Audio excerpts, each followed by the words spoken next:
First item is that we're going to review the minutes.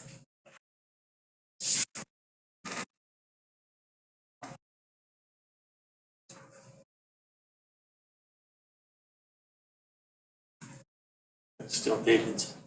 What? Yeah, get it.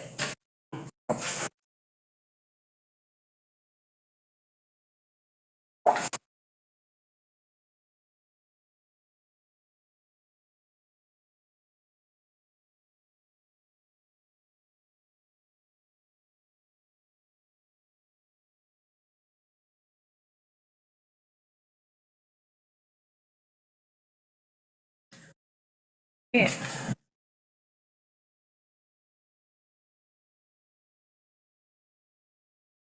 I like it's looking good. Yep. Anybody feel like making a motion? Motion to approve. Second. All those in favor? Aye. Excellent. All right. We're not gonna do, we're gonna do this out of order. How about that, you guys? No, Amber's back. Okay, I'm actually I'm gonna take off agenda item 5 first. I just wanna just kind of speak to that. David on our board, he's not here today. He's actually in Florida, working on affordable housing for other things in his life. But he has put together, he met with Chris Fokine and Karen Reed Karen from the building department. And he put together, he's working on a financial model for how much he thinks it, like, just like basic, how much we think a stick build for one of the ADUs might cost, just in general, like putting together like, hey Maria, putting together just like the permitting fees and those kinds of things. It's preliminary, which I clearly didn't read the email closely when I sent these items. So he has a couple more updates to make, but I would say it's pretty far along and it looks great. And he's done a lot of work on it. And I think it's going to be really helpful with the ADU +1 program. It's going to be a really useful tool for them to evaluate the viability of the projects. So they were pretty excited when I told them that he was doing it. So he'll be here next time and be able to walk us through it when it's to a point where he feels like it is there. Will he be there on the 16th to maybe answer questions if people, he could potentially be helpful? Yeah, so here's the thing is the financial, how we talked about the financial model was really like a tool to evaluate it on like a case-by-case basis. Right. Yeah, so I don't know if he would necessarily present it at the public. No. I mean, just so that he could do a very broad brush if someone gave him a couple of pieces of fact. Don't bother, keep pursuing. Yeah. So that's all. I'm not talking anything really in the weeds. I'm talking at a 30,000 foot level. Yeah, let's talk about all the things that we want to happen when we get to the ADU +1 session. But yeah, I think there's a couple ideas that got brought up in the meeting that we had with them. And we can kind of run through like how we feel like it should go, but there's definitely that financial piece is really important. Amber, do you want to update us on liaising business? Yes. The process for 12 South Ferry Road is working its way through the health department. The hearing is scheduled for July 20th. There's some title certifications that need to happen. Actually needs to get cost approved and work on. And then there's one thing we need to hear back on Stephen. Has to Hi, do. Amber, your mic is really wacky. Oh, right, yeah, I'm not there. Thank you, Julia. I should have gotten up. I should know better. So now I'm close to the mic. Whoops. Okay, there we go. Okay, so I'll start from the beginning. So 12 South Ferry Road is working its way through the health department. There is a variance hearing scheduled for July 20th. I don't have the time. And we we'll need title certs, and there's a cost for that we just have to get approved, but I'll work on that behind the scenes. And then there's one thing with respect to covenants and legal stuff that I don't want to get into. I'm waiting to have that from Stephen to understand whether or not Okay, it's an open session conversation or because it's legal, that we Right. have to do it in an executive session. So if I know that tonight, I'll let you know. If not, we'll discuss it at the next meeting. yeah, that's awesome. And since we're there, maybe we'll just hop around. So once we just to kind of like recap it's a Suffolk Health Department, and that they're kind of gonna review to see, because originally we had kind of talked about, would it work for 8 units? And so that's what they're gonna kind of get back to us and let us know yes or no, Yes. or any modifications or anything like that? Yeah. Okay. And the reason it needs a variance is because normally to have 2 units, we'd have to do a subdivision. Right. So what we're requesting is not having to do the subdivision, Right. but being able to have all the 8 as of right units built on that same parcel. Yeah. And part of the covenants, are easy ones such as, like we couldn't like later subdivide or something, something like that. Yeah, cool.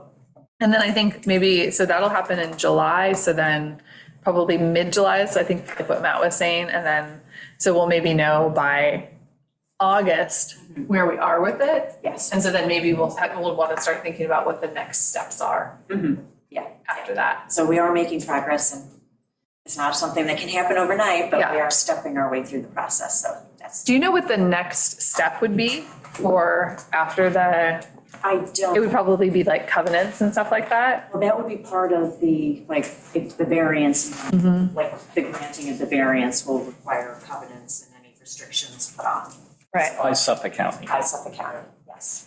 Cool. Yes. So Okay. after that, then I think we'd have to start thinking about design so that we could start looking at permitting, Yeah. I think. So, and I think that might be where we would kind of put out an RFP. Yes. Okay, so maybe that at our July meeting, we could start talking about That's next step. how we would start putting together that RFP and like our requirements.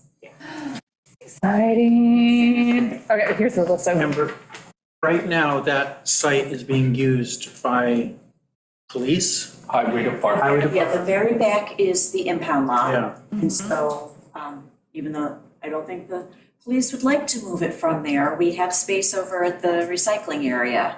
Where Okay. the old Gruber property is that I think could be used and fenced off and so like, I think our need is greater than the impound lot need. Better use. Yeah, I would concur. And I think there's a lot of stuff back there that can get rid of. Yes, I mean, we'll have to go through and get all of that Yeah. switched over, so that would be something that would have to be on the list. And then the front part, we have had a lease agreement with the Historical Society for them to use the parking in the front. Which could stay in effect, because we wouldn't use that part anyway. Yeah. Exactly. Yeah. So that would just have to be reworked, but we've always done, actually, now that I think about it, I'm not sure when's the last time we renewed that, because I was adamant the last time, like, we're only doing these annually.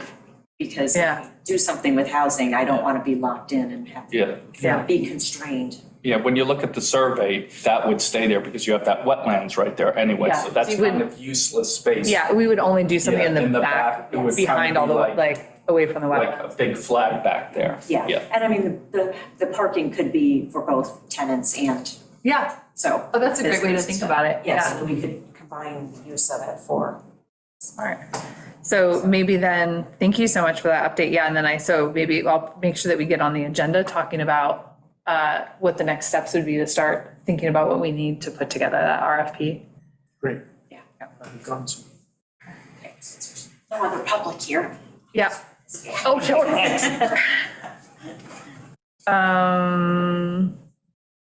So on that, does anybody want to kind of take on, like, figuring out what we would need to put together an RFP, like talking to Southampton or East Hampton, or does anybody feel moved? Yeah, I'll help, but I'm doing my father's estate right now, so it's Okay. kind of like All right. a little bit Yeah, overwhelming. no, that's okay. I think we're looking for I think it's one of those things where we need to make like 2 or 3 people. Yeah, subcommittee of exactly. People that can work on that without Yeah, bothering everybody. yeah. Oh, happy. Somebody. I'll definitely do it with somebody. Great. Do you guys, Yeah, so the 3 of us. the 3 of us? Okay. Fantastic. Okay, cool. And if you guys need, I can get you in touch with like Kate Casey and stuff like that. She's a Okay. great resource to do. She's been really helpful in giving ideas for like how to put together those RFPs for programs. So At East Hampton, right? yeah. And there's Curtis Highsmith in Southampton. Yeah. He's really great too. But Yeah, I've met Curtis a couple of times. yeah, they're both really rad. She's just like, she really knows what's going on here because I call her all the time. Yeah. So it might take you less time to get her up to speed, but do what you feel. Awesome. So, all right. Vito, okay. So I'm gonna move to number 4 because we're wild and crazy. So we met yesterday with 3 folks from the CDCLI. They came down. And Reed was here and Kylie and Jerry and Amber to just kind of go through some more details that we have about the program and kind of talk about what the next steps are. And so I'm going to go through what I think are the highlights, and Bran, you'll tell me if I'm telling lies. So basically we got the application from New York. So we understand what it's going to be. They're building it out online. So it's going to be an online application. So one of the reasons, just for clarity, like why it takes so long is basically they have to build it and then they have to go back to the state and have them approve it before they can do anything, right? So every step they take, they have to go back and just be like, you know, But the clock has already started the ticking. clock has already started ticking, right? So, Don't you think all of that should have been done before? well, they didn't have the application, so they couldn't build, it's just bureaucracy. Like, you know, they couldn't even start the process because they didn't have the contract to build the application from. And then they give you the contract and then that they start the clock at the same time. I'm sure that there'll be extensions. Yeah, As so- grows near. Yeah, but that's also why they came out, because they're like, okay, so here's the things that we know, right? And then, you know, what can we do? So some of the things we know is we know the income limits. So those are great, and I can kind of pass these around. We cannot distribute these because they are not yet approved. This is Yeah. one copy. I'll pass this around. They're not yet approved by New York State, but we should have approval from New York State in the next, hopefully, couple days, right? So that was one of the big questions, was like the income limits. And one of the other things I know that had come up is like basically, what are the things that you're going to need to be able to do the application, right? To start the application, so proof of income. So basically, they're going to be putting together a list for us so that we can have that for our meeting next Friday. So that we can kind of make people be absolutely ready. So one of the things we kind of talked about is they're probably going to have basically their tax returns so that they can kind of prove that this is their gross income, How right? many years? We don't know yet. They're working that out with the state, but probably. Because, I mean, could it be averaged? I mean, let's say someone had a big We capital. were saying just 1 year. They're probably doing in 1 year. Yeah, okay, I'm thinking, let's say someone had a big capital gain or something. Understood, The yeah. other- Yeah, so they basically they're trying to make it as, they want to qualify people, right? So they need to work out what we kind of went to them as acceptable and get that cleared by the state. So, you know, obviously we want to be fair, but we want to be accurate, but yeah, there can be definitely, you know. So. Ups and downs, COVID, all that stuff is. Yeah, so they're gonna, they're gonna try to like, just try to figure out how to take all that stuff into. Also gonna need a deed, so that was one thing, that, maybe people might not have at the ready.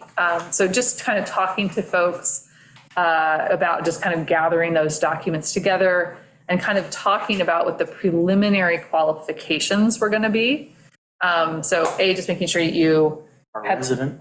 or a resident, right? So that was, so you have to qualify for income. Then we were talking about how we would work on establishing that you were a resident. So one of the things Amber and I thought of, kind of, was a New York State tax return, because if you pay taxes, you have to declare your tax residency. Yeah. So, right? So if you don't have a New York State tax return, Not a resident. you're not, you know, And it asks you what school district you live in. yeah, and ask what school district you live in. So we'll see what the state of New York says about that, but I thought that was, I Not thought it where you're, was it's pretty smart. not where you voted? What about voting? Place of voting does. Yeah, what about where you vote?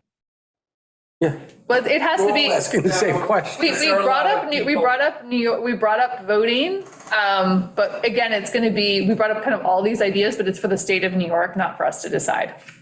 Yeah, because he could be a New York City resident, but vote out here. Yeah, Right. That's so voting. Got it. Okay. yeah, They don't, so they don't vote in there. and- Right. Voting Vote just here. It's where you're registered, so voting. So maybe has whether or nothing. not you can buy a South Ferry resident ticket. oh, there you go. We'll just bring in Cliff Clark and we'll just be like, Cliff, are they a resident? Yeah, No, the you would have to be a gatekeeper. property owner to get that. When Very. New York tells them it is, so, There's no, they didn't have a guesstimate or anything from, having dealt with New York, that can be, yeah, I was like, do you have a crystal ball? Right. Yeah, no, well, sometimes you can, yeah, so they have relationships with people and they know they can do it quickly. Other times it goes into the New York State. So Board. they think that they'll be able to have this finalized for release, probably by our session on Friday. Oh, that was my big, Yeah, of course. So that's, and so we kind of we have an idea to like kind of, okay. that would, if you Yeah. can have it next Friday, then it's. Yeah, that's all of would our, be that's good. all of our goal. Yeah, that'd be, so there's,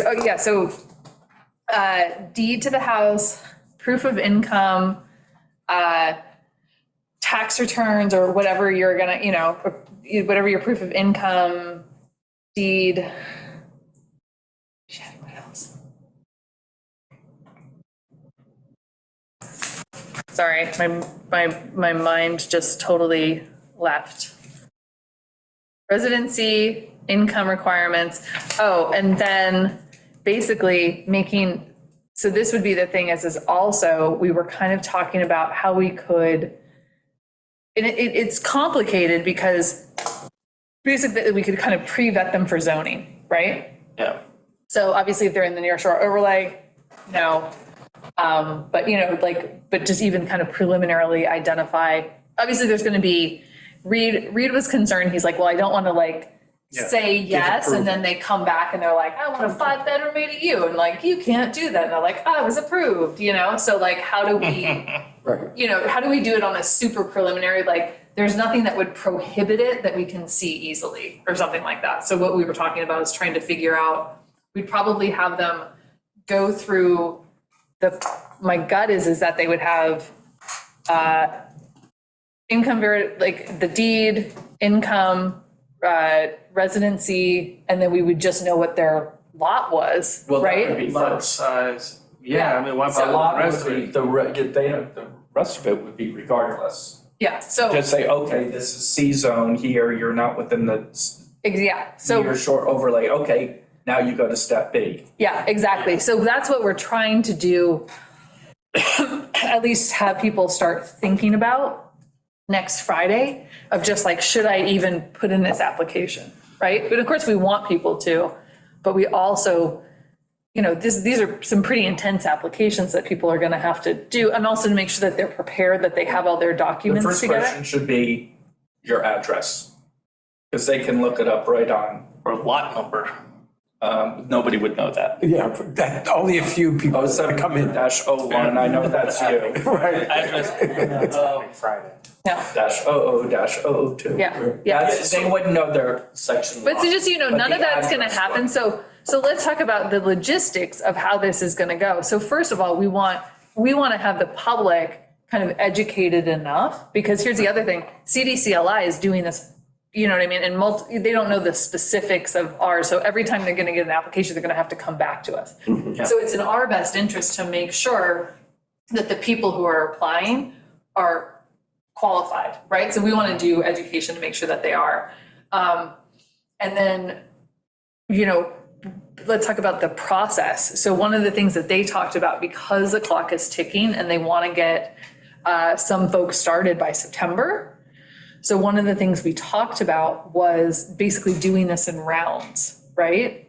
So basically taking the first month and then everybody who got their application in July, they take them aside. You can keep applying. You can keep applying. There's no, and also there's some good news coming out of Albany that there is potentially more funds available.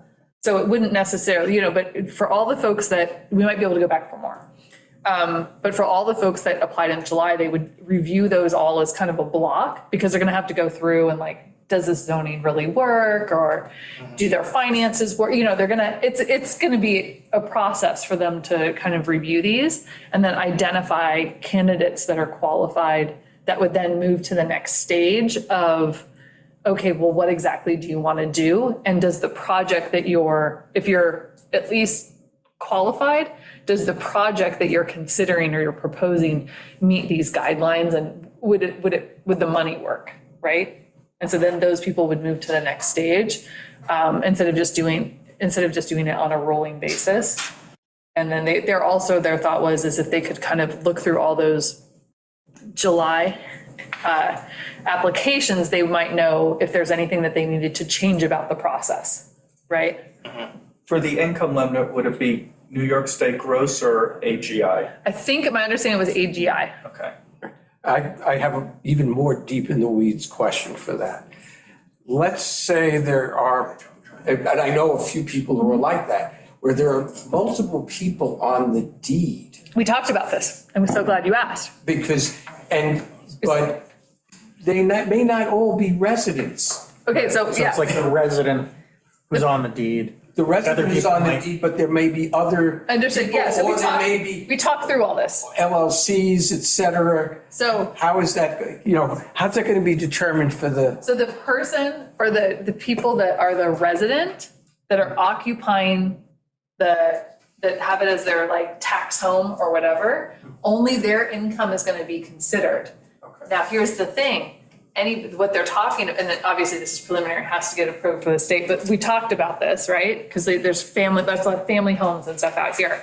So what that would mean is if the person who lived in the home applied and only their income was considered, the rest of the owners would have to sign, because basically there's a covenant that comes Right. with it that you have to do it. So all the other owners would have to sign that they accept the covenant? covenant. Okay, but so that's good because you could potentially get more people. Yeah. If it's, because you could have homes where there are numerous people on the deed, but If there's only one person who really lives there. Yeah. Yeah. there's one Only one full. person on the hook for the grant. Right. Yeah. Yeah. Okay, that would, Yeah, it's kind of cool. So, But the info session we're gonna do Friday is, we're not trying to vet people, right? We're just trying to give people more information, as much information as we. we're not trying to vet people. We just want everybody really well educated and prepared, that they know, like, that they don't know where their deed is or how to get it. We want them to be we want them to be like, well, you got to go to the building department, or you're like, oh, I'm going to need my taxes. I haven't got them filed. We need to, we want them to be, when the applications roll out in July, that not be the first time they've looked at it. Do we have a list of like the ideal properties on the island for these type of projects? We talked about your GIS idea. Yeah, Yeah. yeah. No one has an answer for you yet. I mean, it seems like But- you need 16 Yeah. or whatever.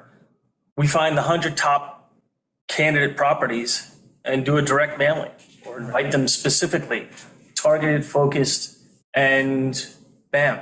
That kind of, I don't know if we're allowed to do that, and not broadcast it to everybody, but you could approach people like that and say, these, still be broadcasting, but also have a rifle shot going to right. specific. I mean, because it seems like these are all metrics that are in the zoning, they're in the GIS, they're in, like everything except income and residency. But, at least you could get to these things and, there's, how many lots on the island, you could eliminate thousands, by various other metrics that are too small. You might, you're looking for the ones that are just gonna be approved easily, without a variance, without, they got enough size, there's only one building on the property, they've got the space for it, kind of.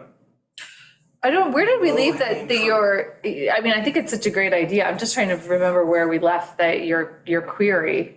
I don't think anyone responded. I don't think like in the I don't have the answer. GIS system that the town uses, because I use it for the Yeah. Board of Assessment review. Right. That I just cannot exclude everybody in the near shore overlay. No, I would need It the doesn't data, go that I would far. need the data, the raw data. Because I used to do this type of analysis all the time.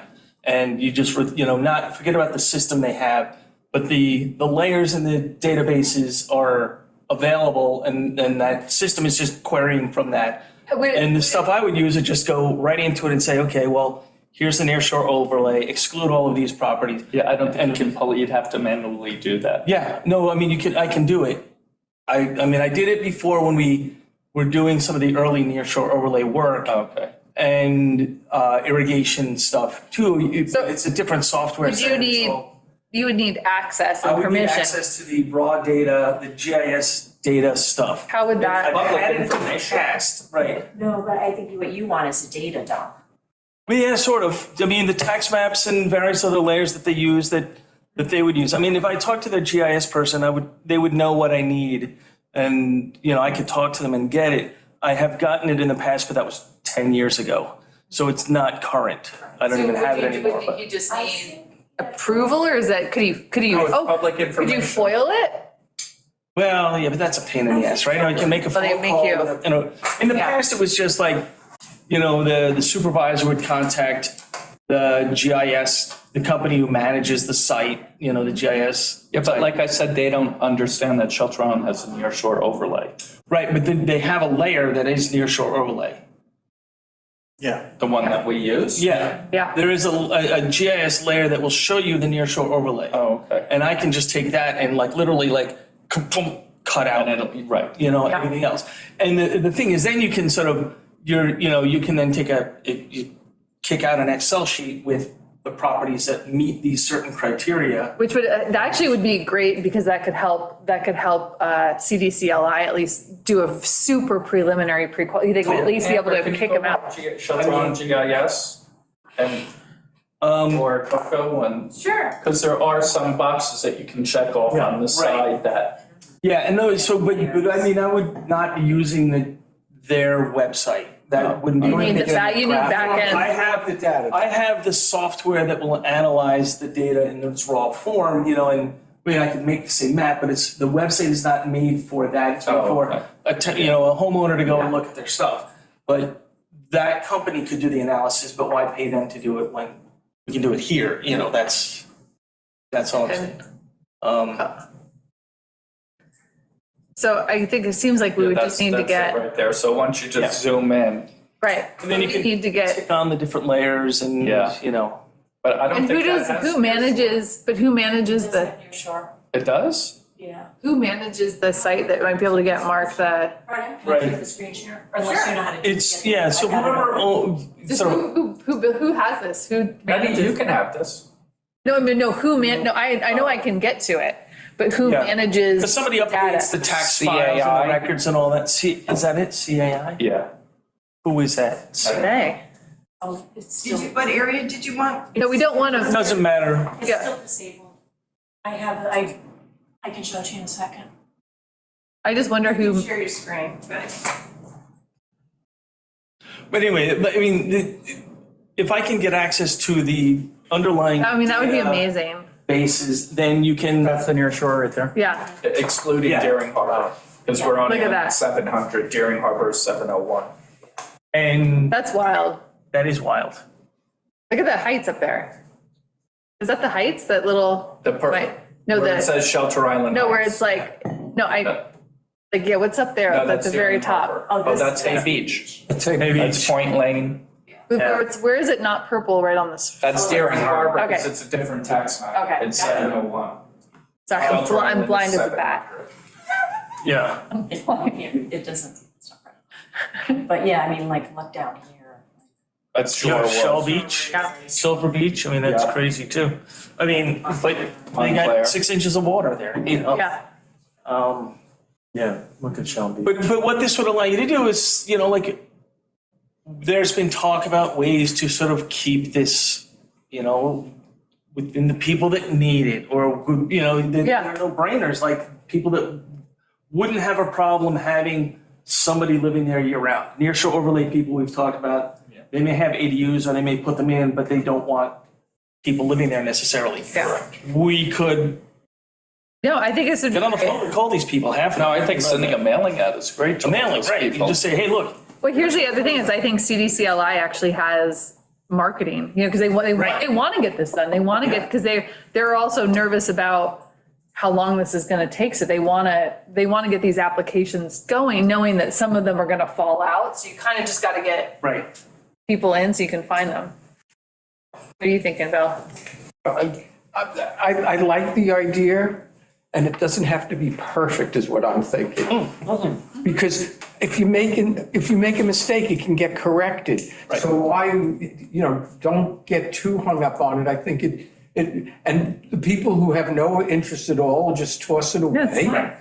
You know, Well, then you can, you know, like, put a note in the database and then we don't bother with them anymore, you know, I don't know. Yeah. I mean, it's a very powerful tool that, you know, I'm sure David is familiar with it, any kind of real estate Oh, yeah. deals with I this. would, that's what I was just thinking. I was like, David would, Yeah. be able to get mailing addresses. Oh, yeah, It's all on there. It's on there. The mail, yeah. the mailing. Okay, Box number might not be. that's what Well, I'm, it'll go where the tax bill goes. That's what yeah, you okay. need. Okay, so sure, yeah. yeah, okay. It's the tax bill. that works. Often that's like 624 Park Ave. Yes, well, then we know. Yeah, and, like Right, yeah. non-residents, you can like Not a resident. exclude. Right. I mean, that's, Cards have the star exemptions on them? If you pull up the tax record, it will. That's a good idea. Yeah. Because if someone's eligible Well, for star, then It's usually the last line. Yeah, then we'll know whether or not, Yeah. I mean, if they don't have it, it may be that they never. Star exemption. I don't know. it's in New York. Star. You don't qualify for enhanced, but you should get star. Say it's like $100 or something off your What did- taxes. Oh, I forget what it stands for. It's an acronym. yeah, It's in New York State. Yeah. all right. Someday it takes away. Yeah, so we can't necessarily think if someone doesn't have the star, it's school tax relief. is Yeah. what it's- Oh, I got you, all right. But it doesn't mean that somebody isn't eligible, it's just that they haven't, like, it might mean they just didn't know to apply for Right. Right. it, but. But it's, Once you apply for it stays on all the. massaging the data, that would be, if they have it, it's, you got another, if they don't have it, it could be for a variety of reasons, but a lot of it is because income-wise, they're not gonna. And it also could be, you know, one way to sort of, I know, there was a lot of talk about the building department being involved on every Yeah. single thing, and it's like, No. I know, Reed hates this, yeah. No, you're absolutely, He doesn't want to have to vet everybody, but he'll do it when they bring the permit in, or Yeah. the application. and is the system that we have, is it just for Shelter Island, the CI, the? GIS? No, you can go anywhere. well, you know. can, but the data sets that they have are Shelter Island based. Yeah. Okay. It is the. Okay, so we need to- and all the tax We need to get process, hooked up with whoever manages, The Shelter Island database. you know, who, It's on the website, I'm sure. yeah, we'll figure it out. They would not send it to me just on a phone call unless I'm- somebody from the town board, Said it was okay. yeah, I'm typing. I love it. Oh, yay! For Amber. Yeah, there's a property card that has all Yeah. the information. Sometimes the improvements at the bottom is Yeah, see, that would even tell you. never up to date, I'm telling you. But I mean, this would tell you if an ADU is listed on there, we don't need to worry about them. Yes and no. Shelter Island is very, You mean they could have an ADU listed on there without there actually being an ADU? it just never got updated from years ago. There's a lot of stuff like, I know for a fact people have swimming pools that never pulled Right. it up on here. It's just- Well- it's not our town, it's Suffolk County. They're so behind. We can analyze the Yeah. aerial imagery and pull that out pretty easily too. feel like you're volunteering. Don't go crazy. I love this stuff. Okay, that's great. I know. But don't, my favorite thing, don't let the perfect be the enemy. I know, absolutely, definitely not, no. The very first It's step an is iterative process. verifying the address. Yeah. To see if they, Yeah. that's it. If they don't, then Yeah. sorry. Yeah, and maybe we could even, I think we could do this like kind of pre-thing so that we could give CDCLI a tool to be able to vet folks. Yeah. But it even sounds like with even just access to that, we could maybe even do the preliminary vetting Yeah. here, Absolutely. without having to, have the building department hate us. Yeah, totally. No, it would be a good tool. It would be Yeah. a really good tool. That's awesome. Okay, cool. Okay, so the other things that we were talking about was potentially, we talked about having, just like I don't know, I'm just kind of putting it out to the group. I've been thinking about it, like having people sign, like basically have a day where like basically Stephen Kiley, our counsel, and Reed Karen was available. And you had people sign up in like 30-minute increments of just like, I'm ready to go, take a look at my stuff. So I guess I'm just, and they said that they would do it. But do we think that that would be helpful as a way to like get people through the process, or? I feel like we should vet them ourselves before they ever get to that point. Yeah, You don't want people going in with like their mom's baking list and say, hey, I want an ADU, and, right? I mean, yeah. So I mean, I guess that would be like, is that something that we think would be useful to get people ready for it? And we could, we could even do just like a couple, we could do like like a round, where we kind of go in and just be like, I don't know if they would start with like, the CDCLI said that they would come out for it too. Probably you'd start with like, are you a resident? Do you meet the income restrictions? What's your lot size?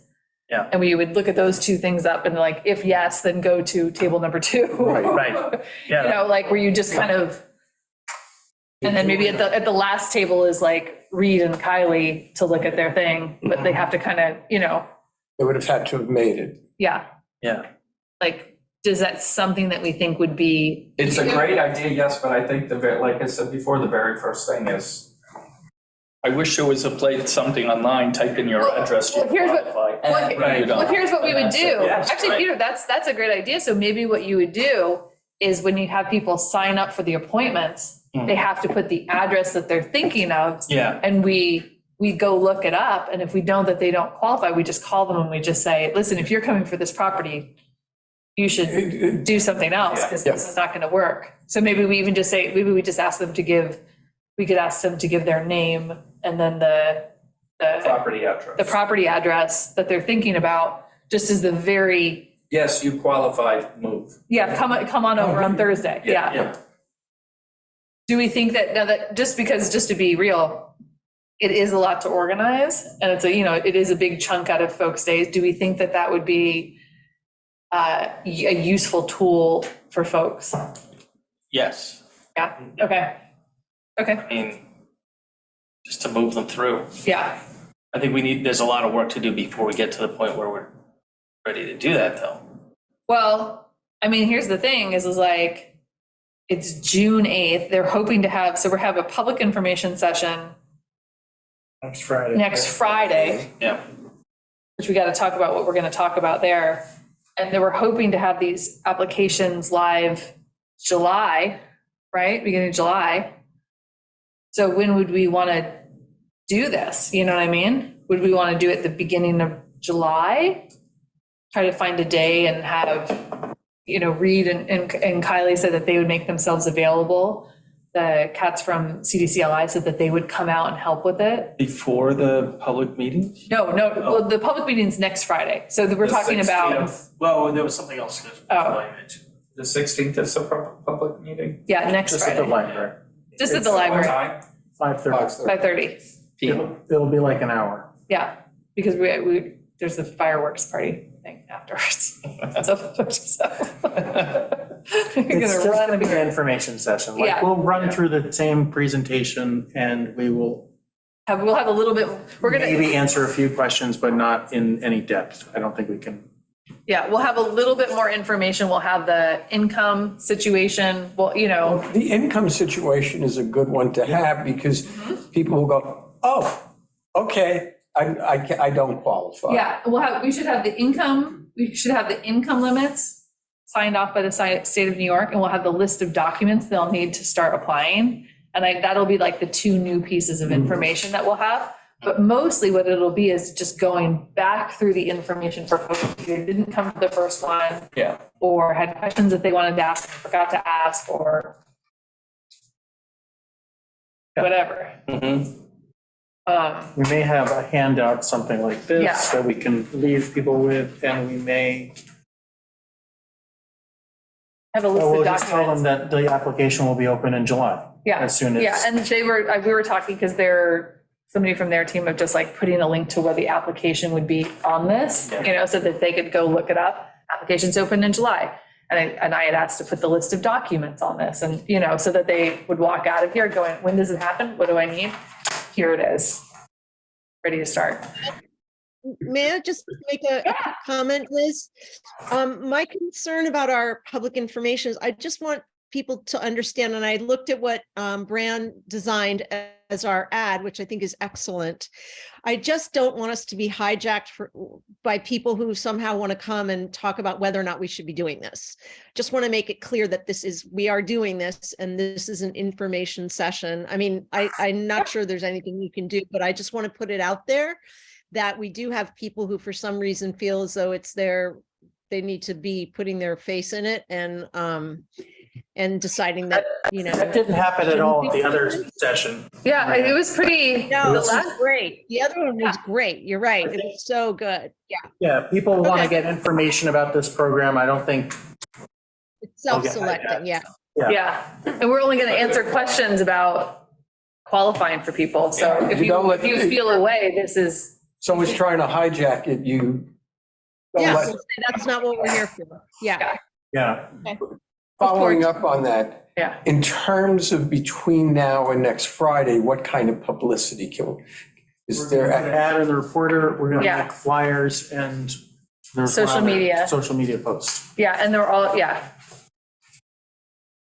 So that's all we did for the last one as Yeah. well. I know, I'm just trying to Yeah. speak, can a broader, well, it's all about our personal bandwidth to do that. So I mean, flyering and, Social Put up for- media is, yeah. who does it, Amber Christina? Yeah, She's very good. Yeah, she does very good. Christina's good. Yeah, And Coke. yes, and Worth talking to the Democratic and Republican committees and asking them to put it out on their pages? Not, you know, Sure. yeah, I mean, that's putting it out would Christina put it out on Shelter Island Local and Neighborhood? On the I think that's what- Facebook page? I think that's what she Yeah, she does that. does. Okay, I want- Yeah, she does it to the, I think she does it to the town site, and then it's, Except, Yeah. Yeah, it'll go through the official. David Administrator. I'm just trying to think of Abby, David's an administrator on one of those, so it should have no problem. Oh, is he? who's that? I thought David or his brother was an administrator on those. Yeah, okay, I'm Yeah. thinking if I could come up with any other. yeah, absolutely. I mean, here's the thing, once you see the posts go up, if you have people that you're like, things that you're like, oh, could you share it from your account? Like, Yeah. Yeah, go for it. You know, I think we're all kind of using our personal networks to kind of get folks, but I think but people, I want to go broader, you know. yeah, You want to get on LNG. yeah, Get it yeah, on yeah, News yeah. 12. Right, Yeah. News 12. Well, that's it. Yeah, get it on News 12. We'll have the ban. Oh my gosh, so good. Actually, Yeah. can it go on one of those blank slides that go up on Channel 22 in between showing other, Give a call and find out. I mean, I'm No, trying. go for it, yeah. I mean, here's the thing, I would say that we have had a lot of interest. Yeah. So, I mean, you were there, were you? No, that's when my father passed away. Oh, yeah, it was standing room only Yeah. in there, and I would say I get 5 to 10 emails a week about it. So I'm not as like nervous about like nobody knowing about it. Now, obviously, if the applications don't match the interest that we're seeing, that's a different thing. But I do feel like people Yeah. know about it. It does feel like I mean, I think more publicity is always good, but I'm not as. Okay, I'm just trying to, No, I love it. I think it's also just because, yeah. and I get stopped in the IGA to like ask about Igniferous. okay. Yeah, I was just like, no, I actually just don't know yet. And the grant is 125. Yeah. Yeah. Up to. Yeah, up to, with the possibility of 75 still. CDCLI, you know, they're really going to prioritize projects that, you know, are achievable yeah, first. Yeah. So if there's a $60,000, you know, basement renovation that is ready to go. Because that leaves Boom, the let's do balance back in the pot. And then there might be another applicant. yeah, and I think it's not even about like the size, necessarily about the size of it, but of just like, can it get done? You know what I mean? Even if it's 125, if it was 5 basement renovations that they know are gonna come in and Like exactly, then they're 80% just like, there, and they just need to finish it off. yeah, and they're like, done. Because they want to help people, they want to help Yeah. create the ADUs, not just, you know. The other thing that we talked about that I think is just important for us to know as a group was a little bit about the contractors. And that we were gonna do, you know, just making sure that the contractors understood the guidelines of the program as well. And so, you know, they obviously have to be, because the contractors are gonna get paid directly from CDCLI. And so I just wanted to kind of just like say that is like a whole other piece of that. We do have like a list. We had a bunch of people that came to the contractor session. So we're going to blast back out to them of just like, okay, it's time. Like, do you want to learn more? Like figure out how to become They have to involved. register with CDCLI, right? They have to become they have to be, I don't know if it's like registered, but they have to become like a vetted vendor. And yeah, so just so you guys know that like that's a little bit behind the scenes, but that is also a process that's happening. You know, in the meantime, just to make sure that by the time we get those people there, that we have people who can actually do it, right? That they can give the money to actually make those things happen.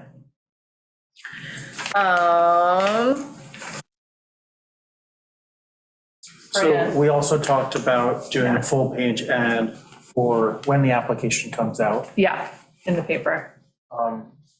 So that'll be happening, when we know more. Yeah.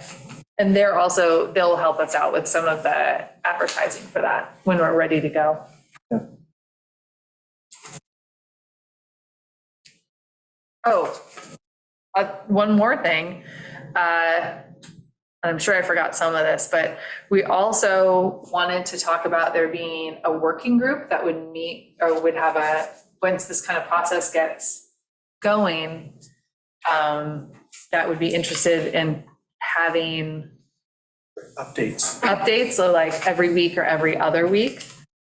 And so it would probably, to have it not be a public session, it would probably need to go like a working group of about 3, but I just want to just be really real that it is like a time commitment.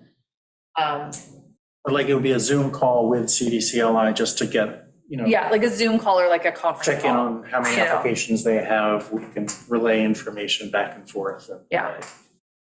let's set up Yeah. whenever people can do that. So I'm gonna be on it because Do we know when it is, the next one? no, it would be decided by, you know what I mean? Like if it was you, me and Mark, and we only were available on Wednesdays and Thursdays, then we would always have it on a Wednesday or, you know what I mean? Like What about them? they said that they would prefer not to do it on a Monday or a Friday, but it would just, you know, and here's the thing, my guess is it probably wouldn't be all of us on every one, but it would have to be some constellation of it, like, Right. you know, Peter, me, you're traveling that day, and then it would be the 2 of us, or, you know, what, it would have to be like, but like a working group that was like up to date on what was going on for it. Yeah. And so I would just say that probably something to think about would be a time commitment over the summer of probably like, I would say probably like a 30-minute or an hour call every other week, and Yeah, probably so every bi-weekly. week as it was, those application things were turning up, so, As long as I'm free, I have no problem. Yeah. Tuesdays, Wednesdays are good for me. yeah. Going back, why couldn't it be actually the whole committee saying that they would float as opposed, because if you only have 2 or 3 on a call, who cares who? Well, the idea was, So that we don't have, we're not going to have a quorum, so. well, we could do that. The idea was is that the people who were on the call last week know about the application that's in progress in the next week. So if you're on it this week and Peter's on it next week, he won't know what we talked about for that application. So try and keep it the same. Yeah. Trying to keep it the same so that because there's going to be so much conflict. That was their suggestion. No, that's Obviously. probably right, you could probably And here's the, keep some kind of, the equivalent of a Google Doc to track it, but it's probably better your way. yeah. And here's the thing is like, obviously if 3 of us did it and then like, oh my gosh, somebody's August got crazy and I thought I could do it and I can't, then somebody else could tag in. It's not, doesn't have to be formal, but I guess I would just say I'd probably looking for a commitment for, I don't know if anybody feels. I would do it as long as Do I'm it, Peter? available, of Okay, course. cool. I will also. Wow. Wednesdays are the Available. best day. All right, cool. Yeah, we'll work it out. And what my guess would probably be is I'll talk to them and we'll start kind of putting together. And then what I text with Gwen O'Shea, so we'll probably just have a text thread of just like, okay, do you guys want to do it at this time? And we'll just work it out over that, because I know sometimes it is rapidly. Well, also in the email, since we all use town Outlook. Yeah, You just zap it, put it in the calendars. yeah, Yeah, yeah. Then it automatically goes in. because if we're texting like that, is that discoverable now? Yes, Well, I would only say I would text to set the time, but yes. but it's still discoverable. Yeah, But who cares? If it's yeah. just If it's just Yeah. like, can you wait, I'm busy, can you do 3:30 or something? I guess I know for me, I have like 4 email accounts, so sometimes I'm not like, Yeah. anyway, but we'll figure it out because we're the boss of ourselves. Fantastic. Thank you. So not the rest of my text threads, which I don't want discovered. Yes. Yes, right. All right. I will let you know, and then I will put us all on a thread with Gwen to just kind of figure out what the time is. Maybe what my thought is we'll just kind of put a stake in the ground of just like, let's plan on a standing meeting, whatever, and then we'll just adjust as we need. Do we have any other things from the meeting? Anything? Okay, We're good. okay, great. Well, then I can't wait for our next item. I'm so excited about it. I'm so excited. Maria, did you want to kind of talk about this a little bit? I'm going to do a little talk about zoning afterwards, but Well, I mean, I'm not sure. I'm not really sure what to say as I, And here, oh, You're mute. sorry. What I was saying is I'm trying to clarify things for myself as well, about how we best articulate what we're trying to do. I do have some of my own confusion about nearshore overlay, what it means, how we explain to people why we wanted to change the zoning, how it affects our ideas for ADUs. Reading the water report that Brand submitted was very useful, I thought made some very strong, important points that seem to not be known by a lot of people. So I guess my question is, how would the group like to proceed in light of some of the ignorant comments that have been made about our work? I was thinking, I actually spent some time this week reading Suffolk Health Code and meeting with Meg Larson to just make sure that I understood it. And I was actually thinking that I would kind of go through it for all of us so that we really feel like grounded in how it works. But mostly I just wanted to kind of like address that, there was a statement in the paper, and I know that there was another like letter sent from the Shelter Island Association saying that we had presented, or that there's one version of it was the town board had asked us to present to that, like it was crazy, to change the zoning, which of course it came from us. It was an idea from, like, and also even though we did talk about it in the last meeting of presenting it to the town board, it has not been presented to the town board. No one said anything to it. It is a thing that we have talked about in this committee. No one has voted on it. No one, it just, and I think that there was a lot of,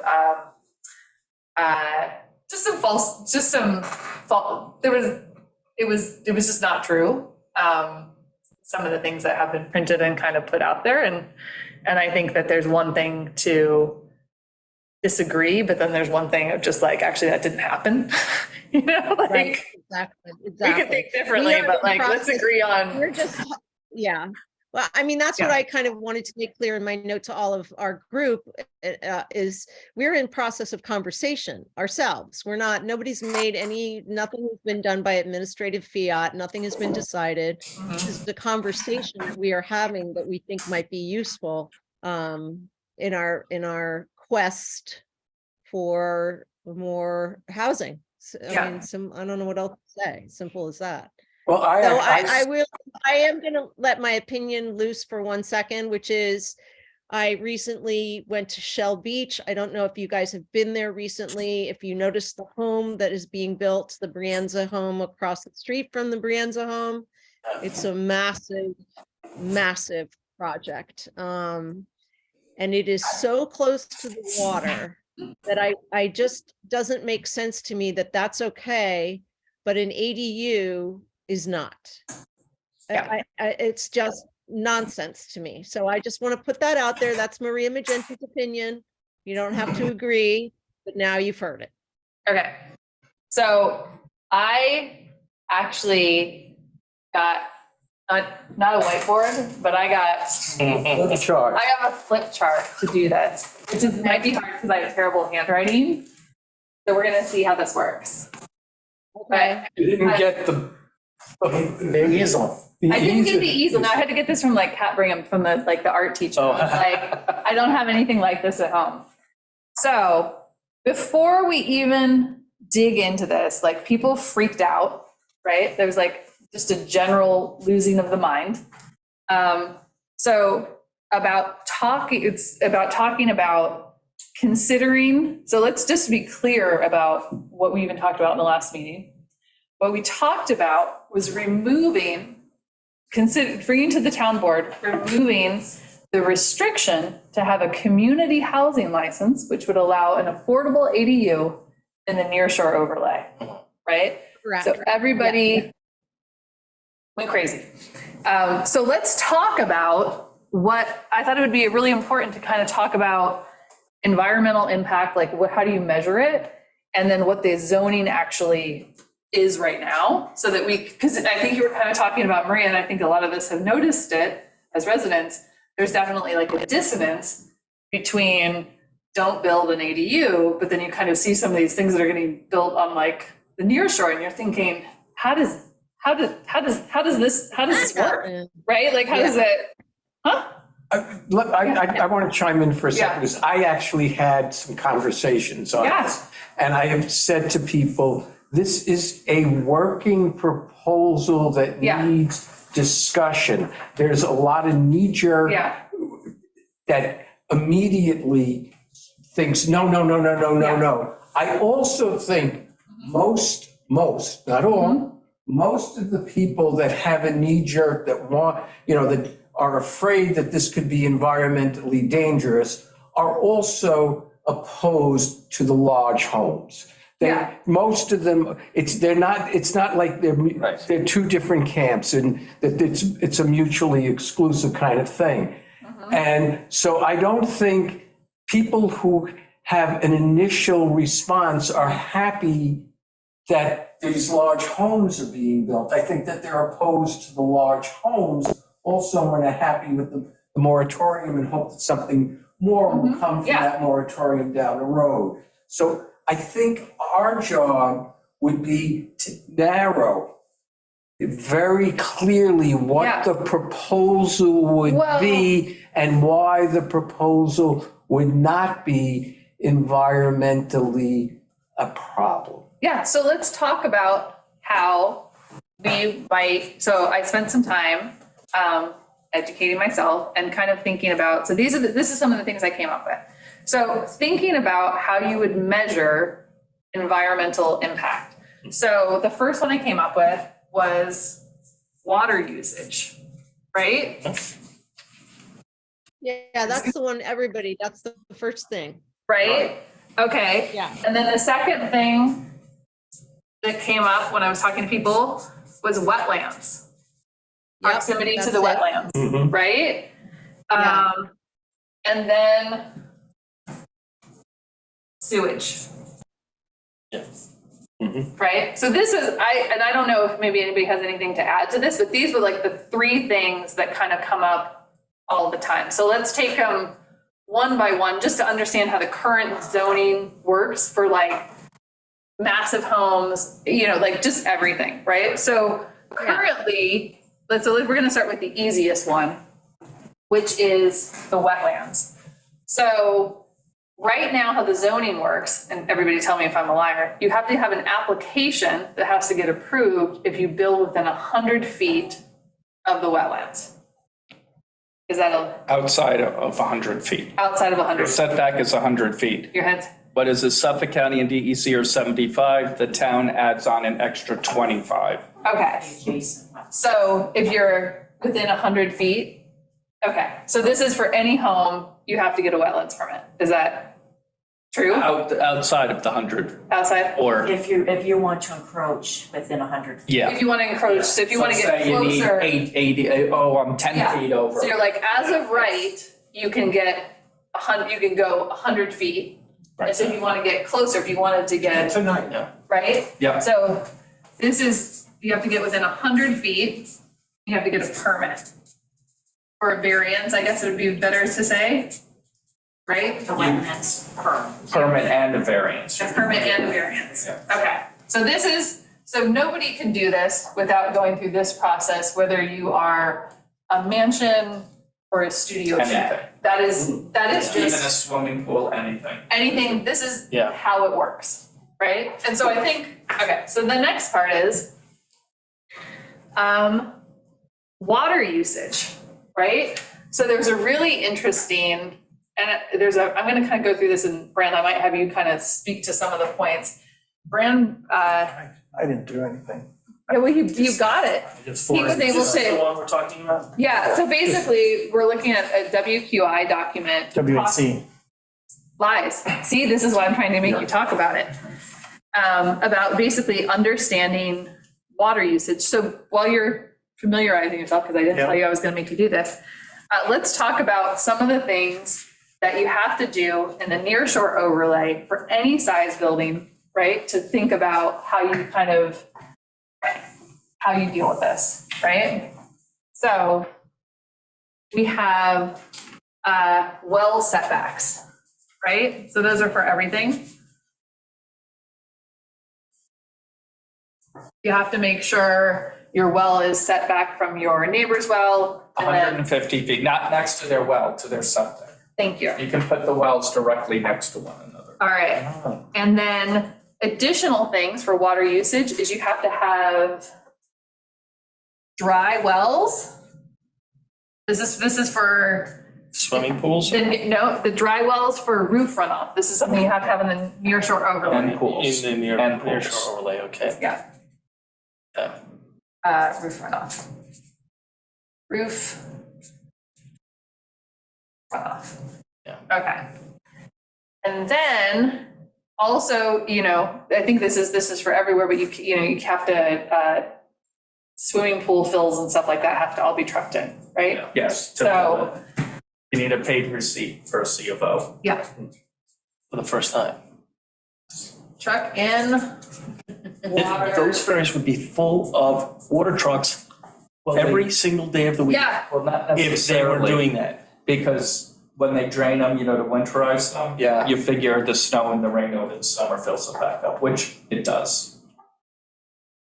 So, Okay, and then the other thing that's important, that's necessary in the nearshore overlay to deal with water usage is you have to have a permeable driveway in the nearshore overlay.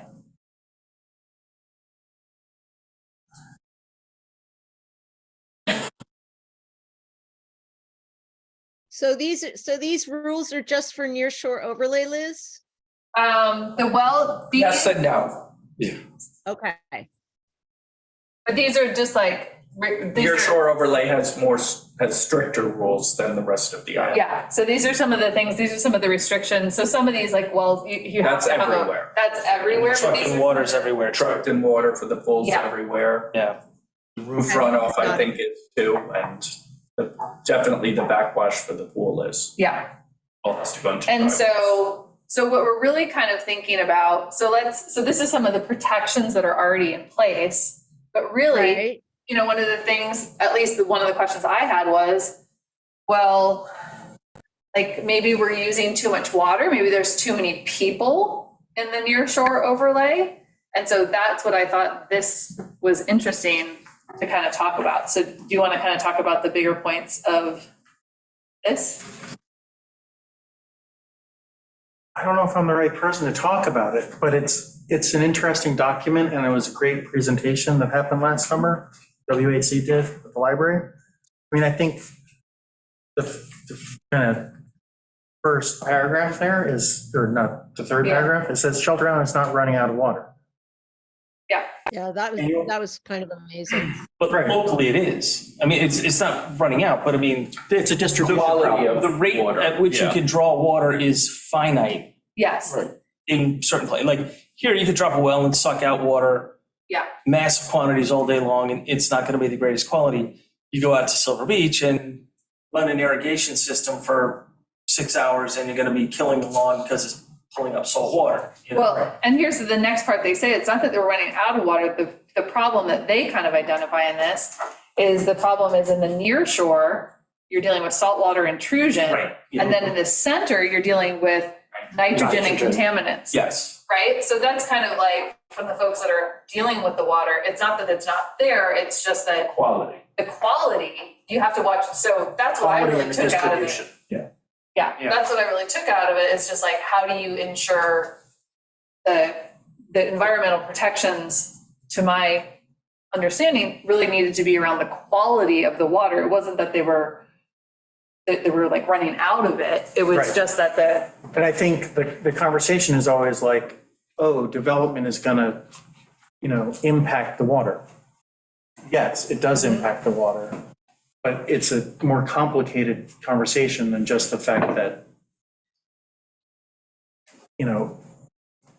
there is water here, the water has to be kind of more equitably distributed and Yeah. has to be cleaned. Yeah.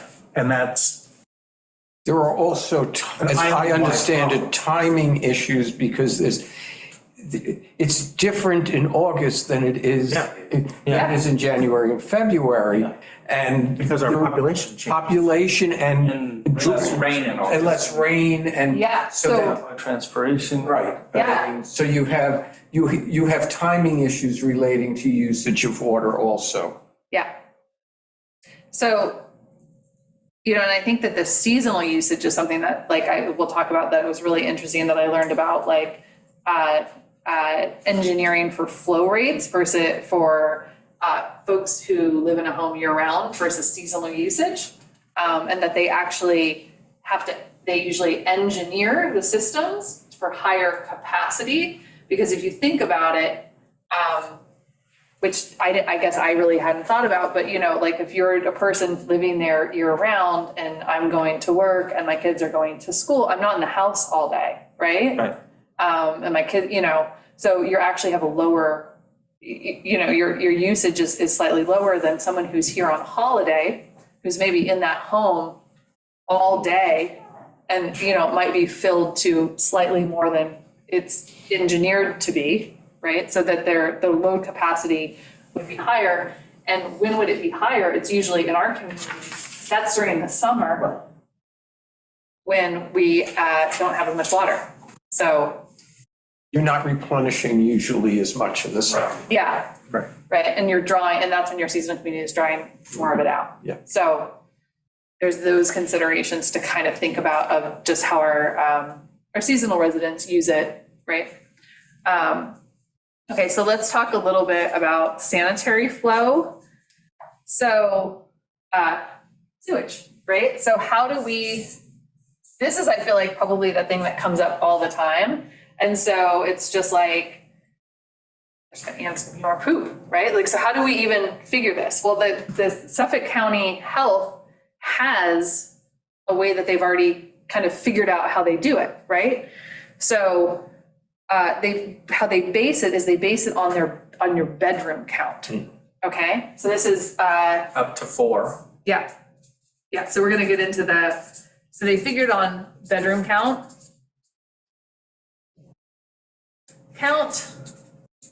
and they figure 2 people per bedroom is how it's engineered, right? So, and then basically, so that they figure out what the flow is, right? And so you figure it out based on this. And then, so then I was like, well, how does that work? How can you figure out how many bedrooms you can have per lot, right? And so what Meg helpfully let me understand was, it's really, you can have as many bedrooms as your system can handle, right? And so you have to be able to have a system that is engineered to whatever the flow that the Suffolk County says that this is, right?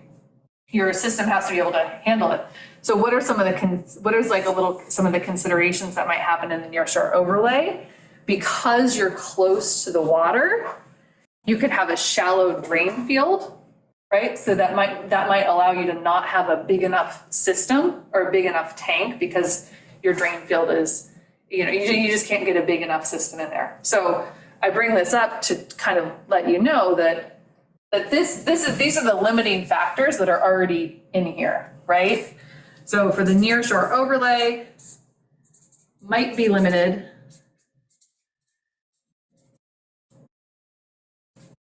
by shallow drain field. Drain field, which really is the size of the system.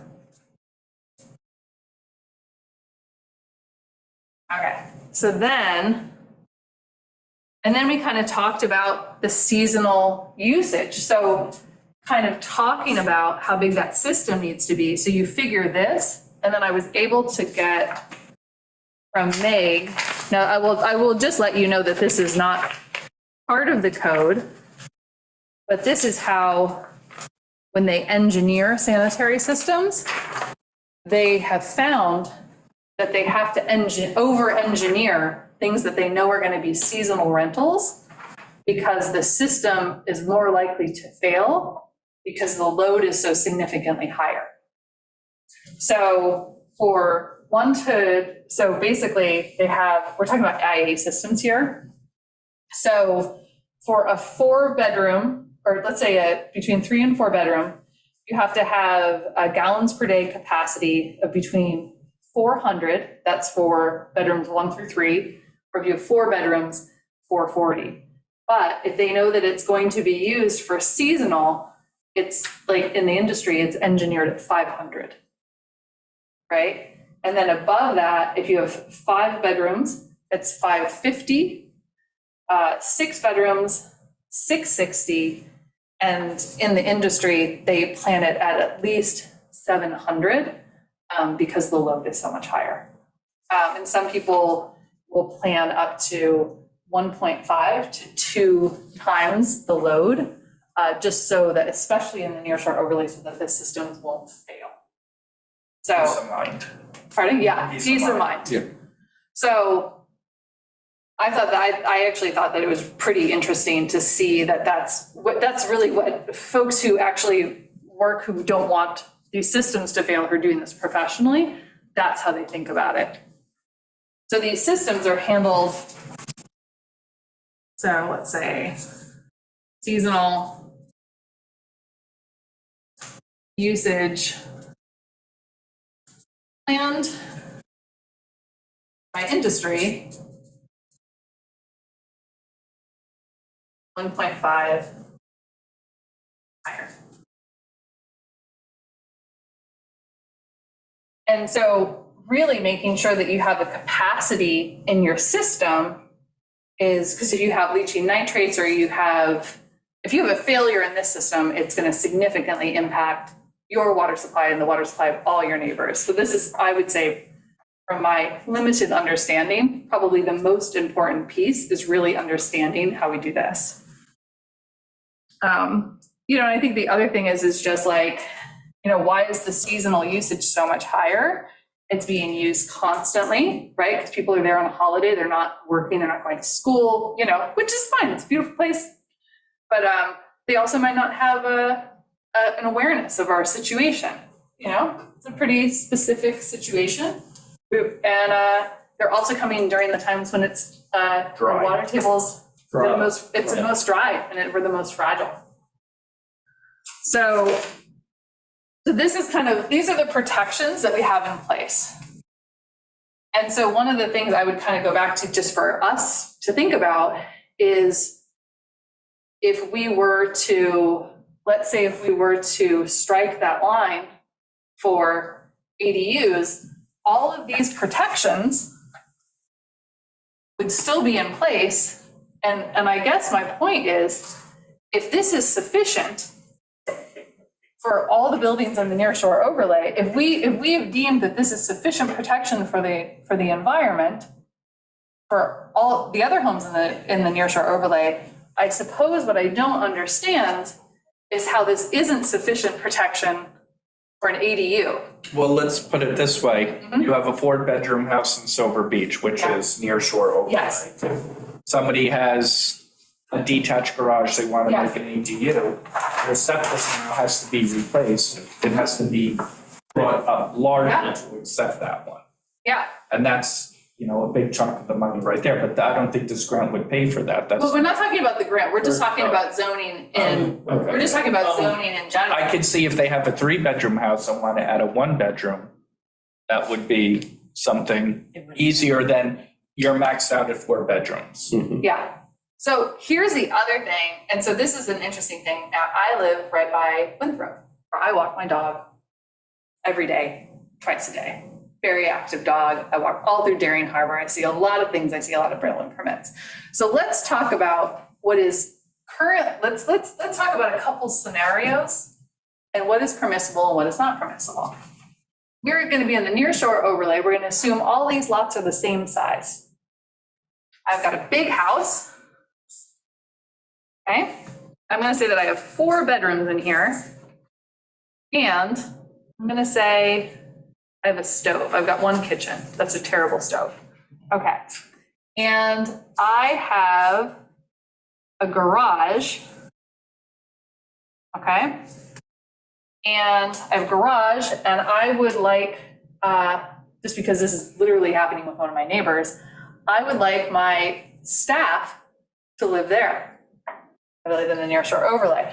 So I'm gonna have 2 people in here, and I'm also gonna put a kitchen in, okay? I'm gonna put a kitchen in here, and because I don't want this to be an ADU, what I'm gonna do is I'm gonna connect them. Okay, so they're connected. So now this is technically 1 building. Now I've got 2 stoves, right? And you might argue 2 different households living here, but this is 1 building. Okay, this is okay. This will pass. It's a 6-bedroom. Yeah, this is fine. So as long as so if here's the other thing to think about, how you plan the system, would you consider, is this a 6-bedroom and this should be a load of 660? Or should this be considered, if it was an ADU and you didn't have to go sneaking around, would this be a load of 400, plus this is another 400, And we'd have to have this be, if this were permitted as an ADU and you could consider these two things, this system would have to have 800 gallons per minute. So, but we can't do this. I don't know that that's how it's done.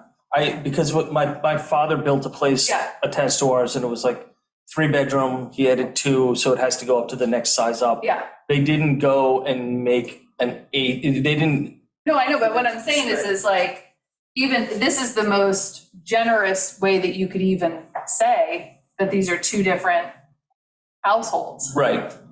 right? But it's his 2 separate households share one system. Yeah. That's a 600 or a 6-bedroom system. Yeah. Yeah. Right, you know. Okay, so let's toss that out. And we'll say, this is 6 bedrooms. Yeah. 6 bedrooms. Okay, so then let's talk about, this is okay. This will pass current zoning because this is one home. I've got 2 kitchens, okay? Now, on the next lot over, But you also have to remember Winthrop Road is C-zoned. yeah. That's a big difference. So I also have, in this house, on my neighbor's lot, we have the same size lot. And I'm gonna have a kitchen here. Okay? And this, I'm not gonna put a kitchen.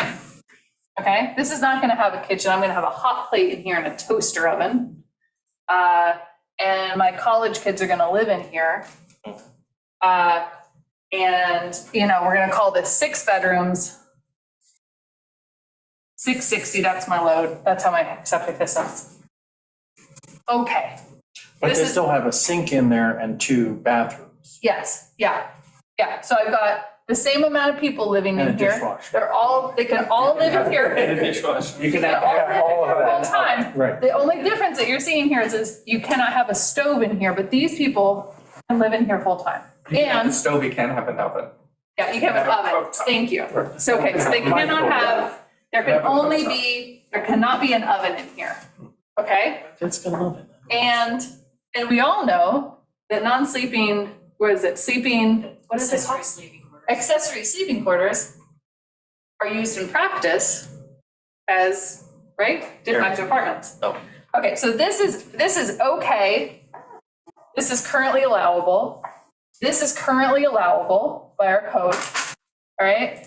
Now we're gonna get to the really crazy stuff. I'm gonna propose something absolutely bananas. Are you guys ready? Are you ready for what I'm thinking that we should talk to the town board?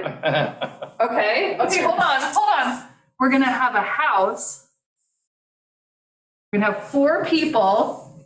They get to have a stove. With 4 bedrooms. 4 bedrooms, thank you. And then we're gonna build a thing over the garage, okay?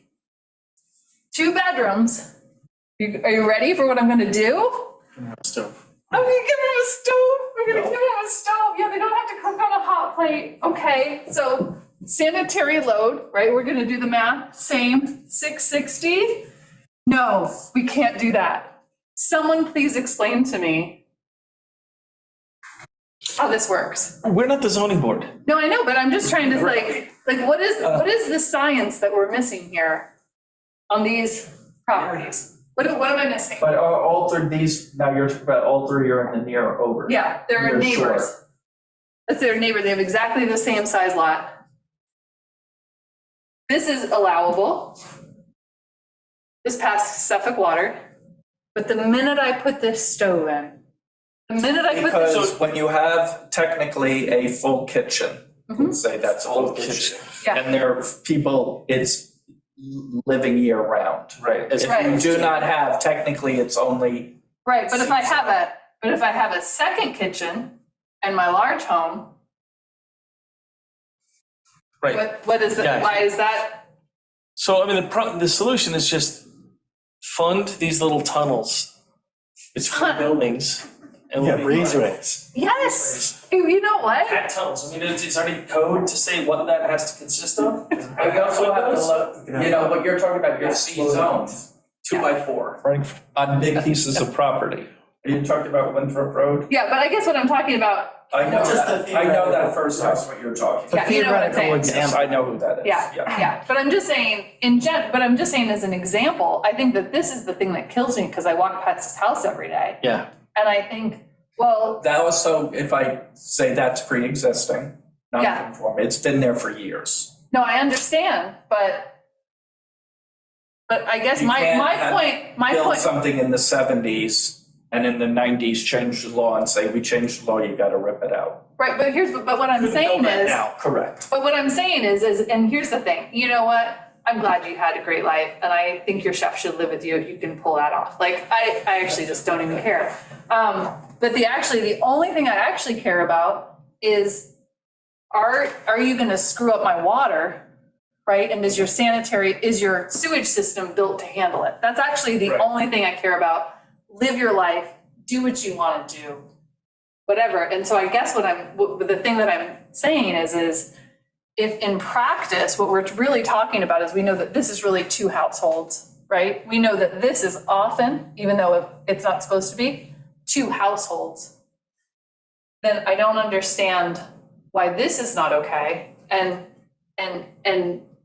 if this code that we've gone through is sufficient to protect this, then I don't understand the exception for why this is not sufficient. So my thought is either this is actually okay and it's not the environment, or the other answer is all of the code is garbage and we shouldn't be in the near shore overlay. And I guess I just don't understand how you kind of either have to have it one way or the other, is my thought. I think zoning code in general is used to restrict things. And it's not, it's about creating exclusivity, Yeah, not inclusivity. I think the goal of our board in a lot of ways is to try to open that up and to try to create more opportunities and more possibilities. So we have a fight on our hands with what has been historically happened over the years for, many various different reasons. And on the face of it, it doesn't make any sense. and I think when I think about it, it's just like, if the sanitary and health code is sufficient to protect the environment, and I will just tell you that I'm not a scientist, right? Then it either is or it is not. And if it is, then it should be applied fairly and evenly to all properties, and not taking out, affordable ADUs. Like, why are they restricted?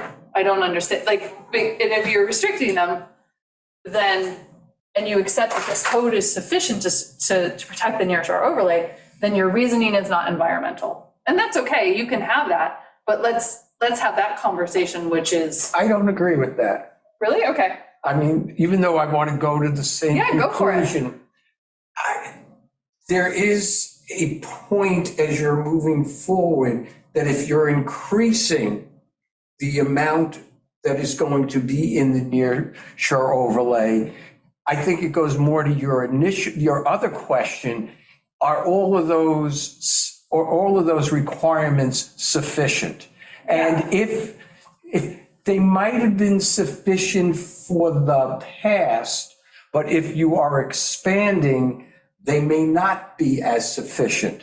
I think that's where you're going to get the argument. Right. Not that you're going to get, I'm talking people of good faith, not the people who are just opposed to anything.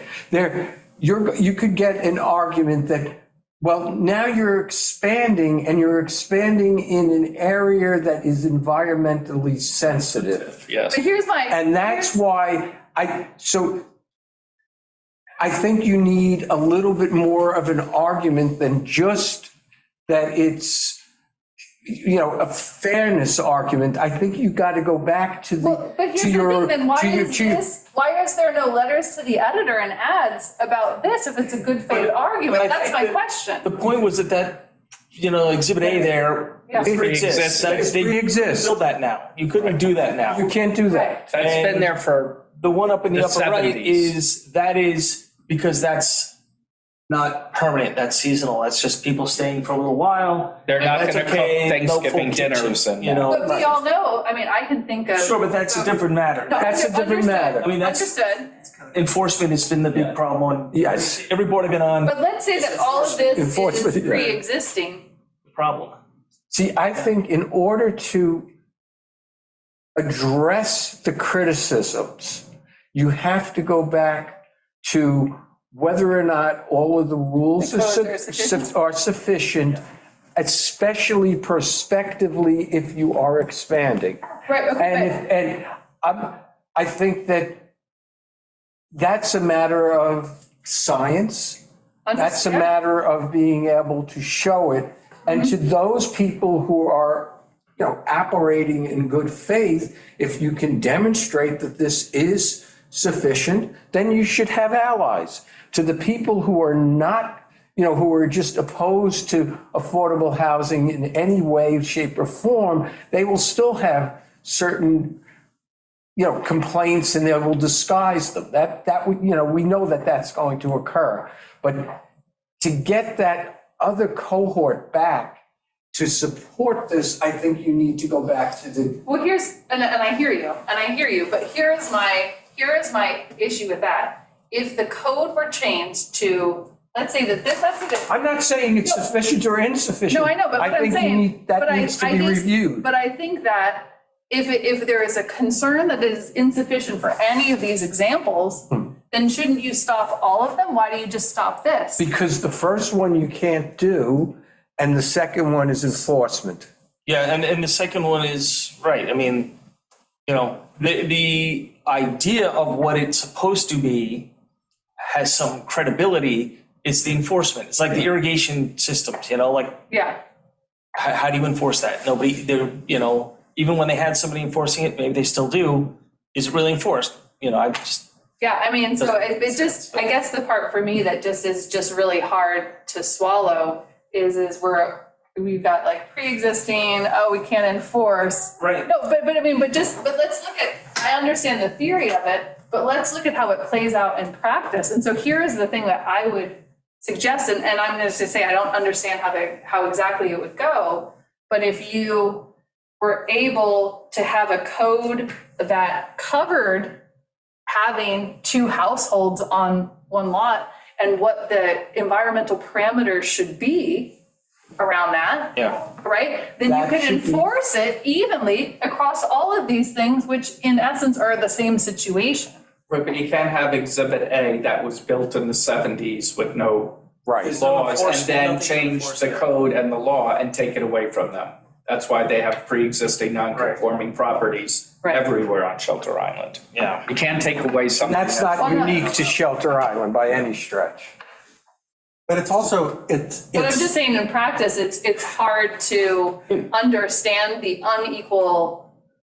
Yes, It's really not grandfathering, it's, It's not. people that have their house Yeah. built in the 60s right on the water, Well, and you'd never get But their what, approval. I mean, but I guess what I'm talking about here is the sewage load capacity, Sure, I mean, but. right? I don't understand, like, this has to be the same. Capacities, and they're not right? even, They don't even have IA systems. I mean, I bet those Yeah, old systems wouldn't qualify now. right. Yeah, But also now, isn't the code, Amber, if you do a certain percentage, you have to upgrade to a And new IA do they get system. into this, if it's sold, it has to be No. upgraded? No. Now, that would be a wonderful Yeah, that'd be idea. interesting. So I was talk to that. Yes, that would be great. Yeah, we've been trying to reasonably step through Yeah. getting more. See, I think that the codes from the previous page, personally, as an ecologist, I don't think they're sufficient. I don't think they're Yeah. adequate. However, I'm not here to argue the merits or whatnot. I don't think anybody would argue that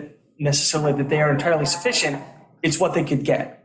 What they could get through committees, Yeah. through boards, and through the approval process. no, and here's the thing, And it's just, so that's the. I guess I'm just saying, it's like, if this is not sufficient, outlining this doesn't help this situation, don't you have to go back to this? And I think Yeah. this is the larger thing to say that I guess we would want to bring to the board, is just like, we have to have a code that is enforced, at least like the sewage part of it, thinking about the zoning in some kind of even manner, even with all the eccentricities of the system, if we're going to say that this is something that's important to us, and I understand that there can be stuff that's grandfathered in and there's exceptions and things like that. But even with those exceptions, we are trying to make some effort to make sure that they meet environmental guidelines.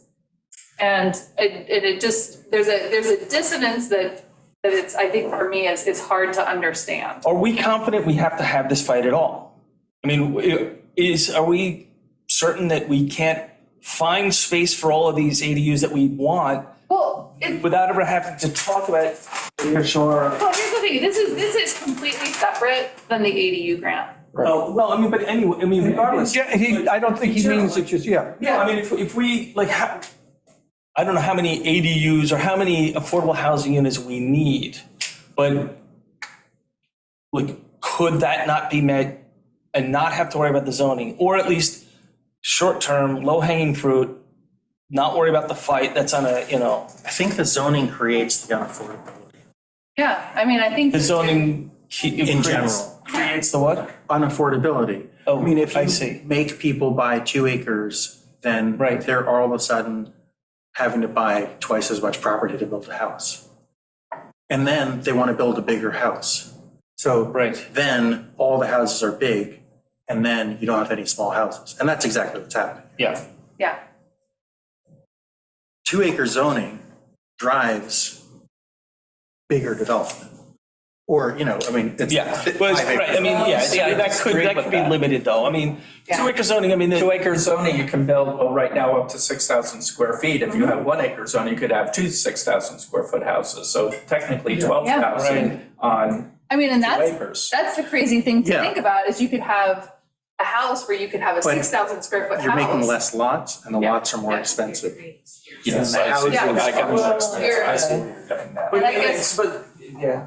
no, I mean, and here's the thing, it's like, not that I don't It's want not- to it's not the fight development, it's in the the- paper, the but I also don't see Yeah. how any long-term solution doesn't address this. I don't think it's going to be solved today or tomorrow, but if we can't hide out from it, I don't think. If you want to solve it, I think you have to forget about the pre-existing, no matter how fair or unfair it is. Yeah. Let that be addressed by hopefully the town board Right. on having various newer rules when things are transferred, or even some of the things that are done in Martha's Vineyard or Nantucket and Cape Cod, where you have to do certain things regarding your septic Cape system. Cod is very strict. My Yes. family had a house up there, and every time a house was sold, Sold. you had to bring it up to no Yep, matter who paid for it, the buyer or the seller. Seller. They would not transfer title Yeah. unless that was. But here's the but what thing. you need here to be successful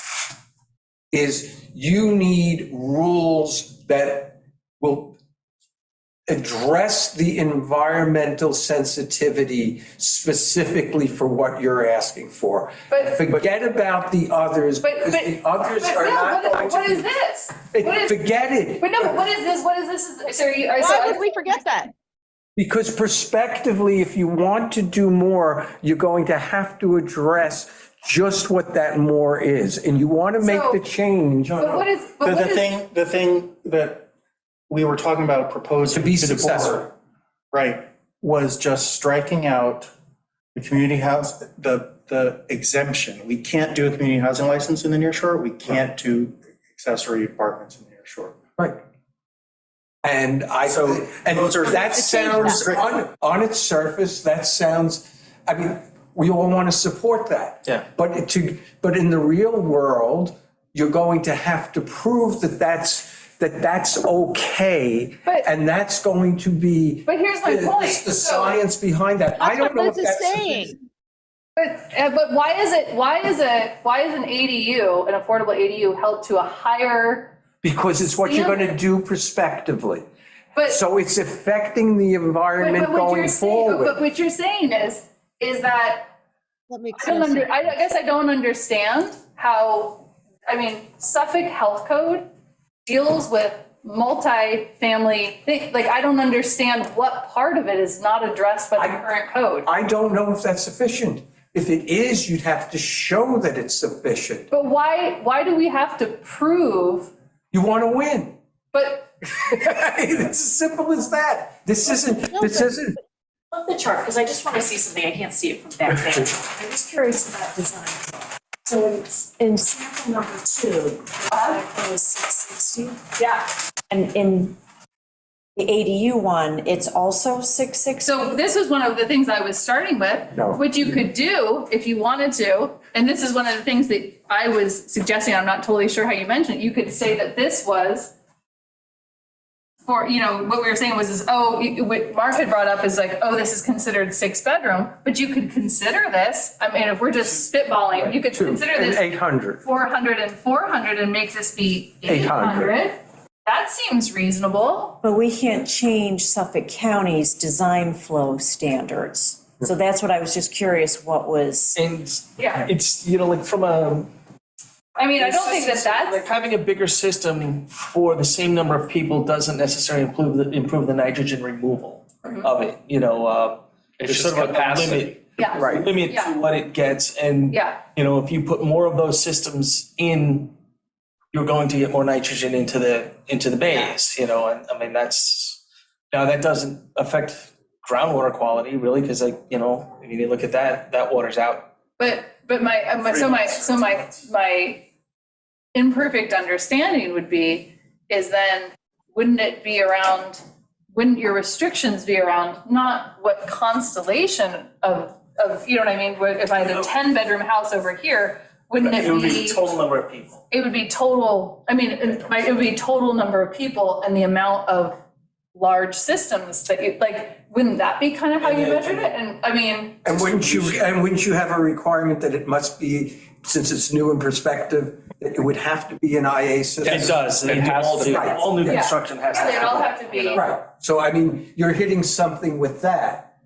Yes. I mean, that's a step in the direction to being successful. What because- is your suggestion? How would you present it? Yeah, I would I like to. don't know know, what because your I don't suggestion- know enough science. Oh. But I would want that I could show with the science that I am not having But what a is, a negative effect on the environment because it is it's increasing the density within the near shore A overlay. fragile area. Within the fragile area. Absolutely. So what you want to do is you want to show that what you are doing, even though it may be doing that, is not going to have a negative effect. Right. And if you can But I guess show that, that's, I and guess that may I just don't require. understand But again, how, what part of it, so we've talked I about don't water know. usage, we've I talked don't about wetlands, and I think that there's stuff around the sewage.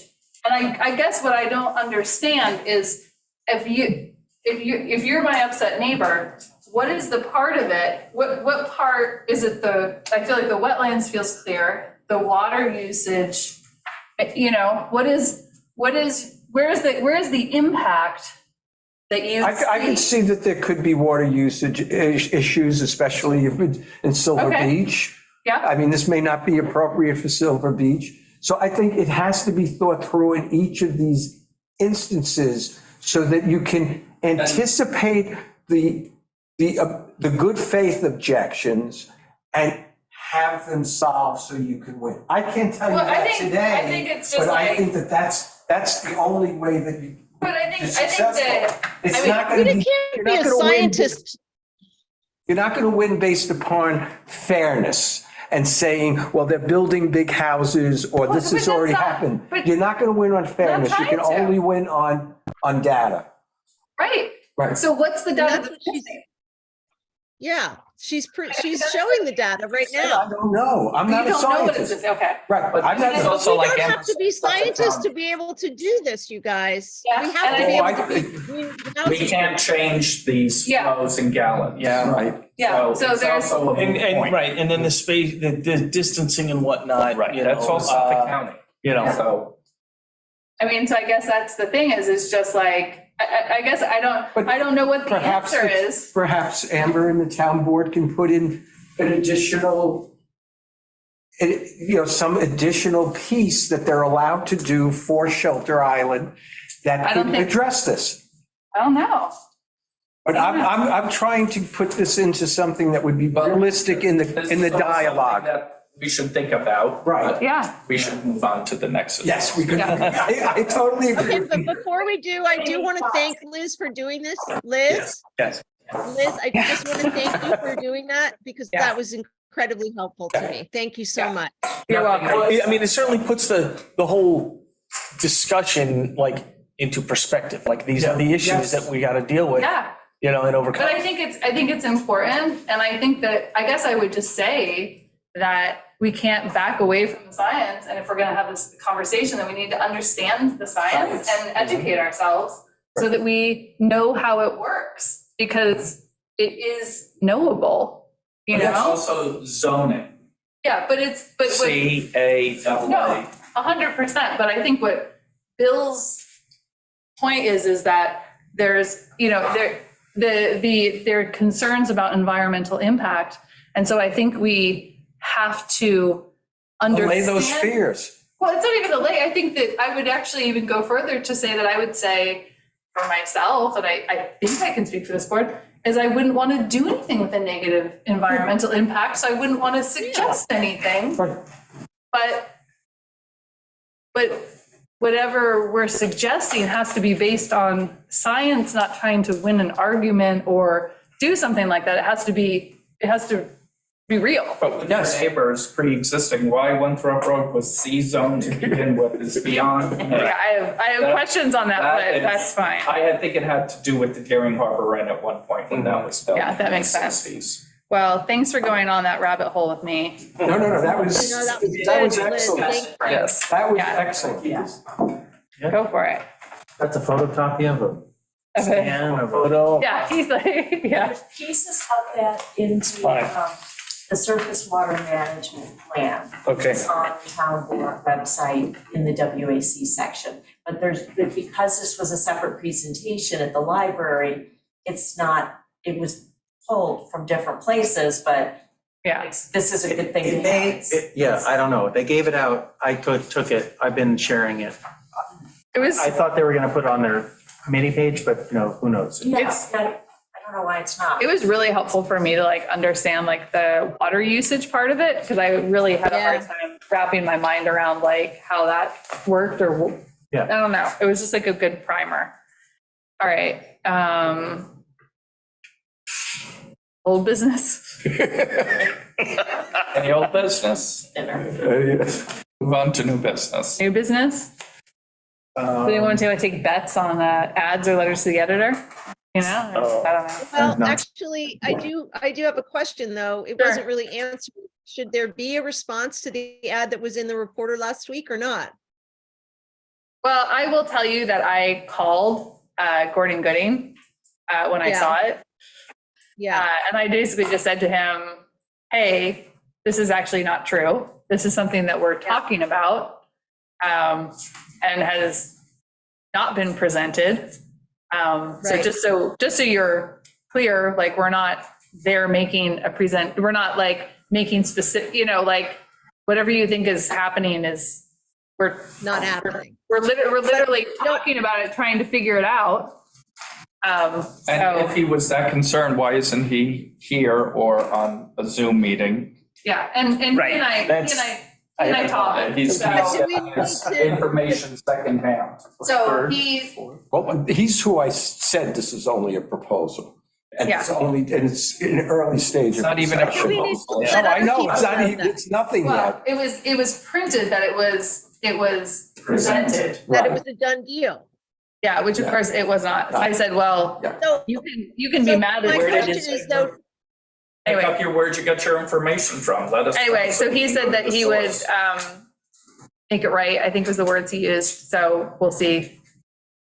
Too late But now. Yeah. This is what we're already planted a seed in everybody's Yeah. mind. Yeah, so, but It is what it is.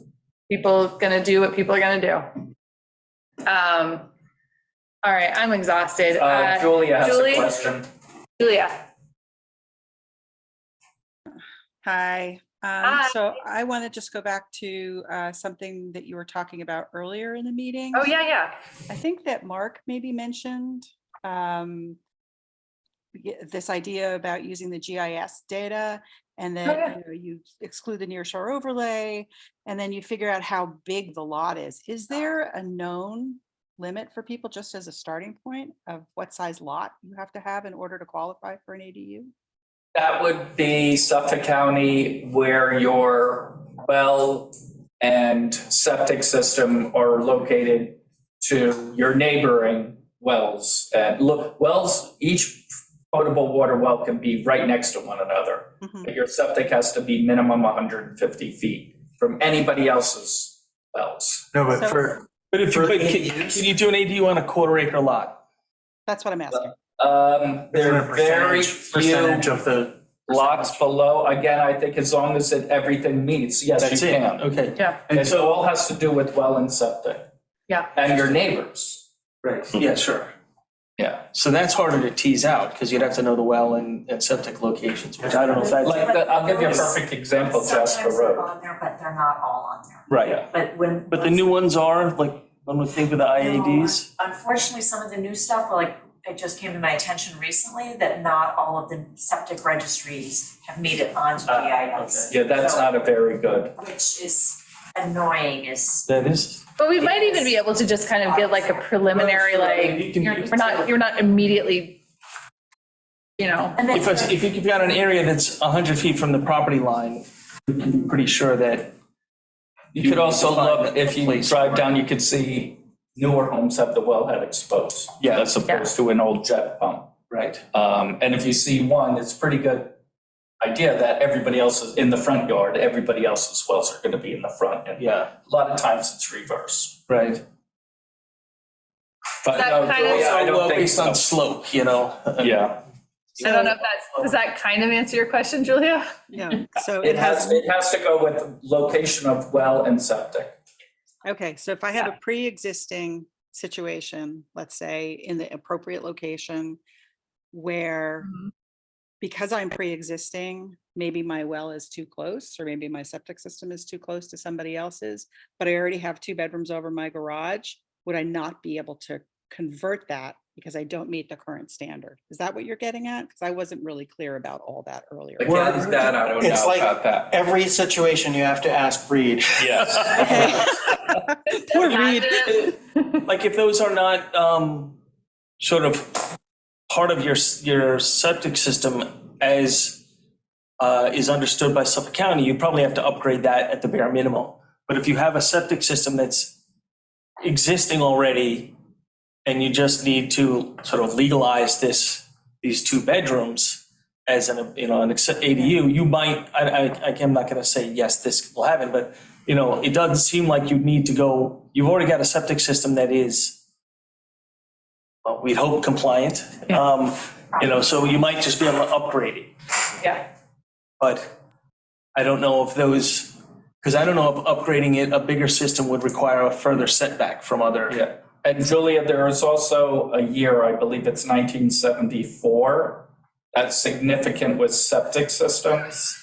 I really don't know why. You but really I know a lot about I this think, because I here. do this all the time, and I think 1974, they went from like cinder block to rings. Oh, right. Yes, Yeah. and that has a lot to do with it as well.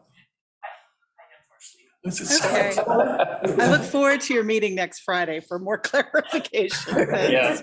Well, basically, we're gonna have to corner Reed and just like make him answer questions. That's basically, yeah, I don't even know. Julie, do you have anything for us? You good? I think it's a no. Julie Lane? Julie Lane. Okay. Someone put us out of. Motion to adjourn. Okay, thank you. Second. All those in favor. Coco, you'll wake back